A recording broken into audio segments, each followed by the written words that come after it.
দেশের প্রচলিত ৫০০ ও ১,০০০ টাকার নোট বাতিলের প্রস্তাব উঠেছে জাতীয় সংসদে।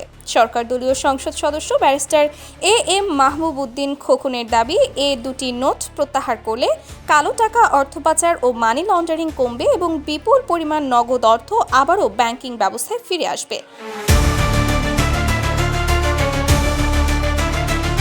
বাজেট আলোচনায় তিনি প্রস্তাব দেন ১ থেকে ২ মাসের সময় দিয়ে সবাইকে ৫০০ ও ১,০০০ টাকার নোট ব্যাংকে জমা দেওয়ার সুযোগ দেওয়া যেতে পারে। যাদের অর্থের বৈধ উৎস নেই তাদের নির্দিষ্ট হারে কর পরিশোধ করে অর্থ বৈধ করার সুযোগ দেওয়ারও পরামর্শ দেন তিনি। এমপি খোকন আরও বলেন, দেশে প্রয়োজনের তুলনায় ব্যাংকের সংখ্যা বেশি, তাই দুর্বল ব্যাংক টিকিয়ে রাখতে জনগণের অর্থ ব্যয় না করে ব্যাংক খাত পুনর্গঠনের উদ্যোগ নেওয়া উচিত।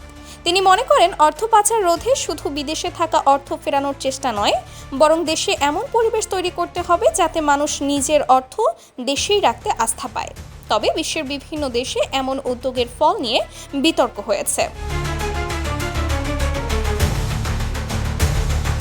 ভারতের ২০১৬ সালের নোট বাতিলের উদাহরণ তুলে ধরে বিশ্লেষকরা বলছেন, তখন প্রায় ৯৯% নোটই আবারও ব্যাংকে ফিরে এসেছিল।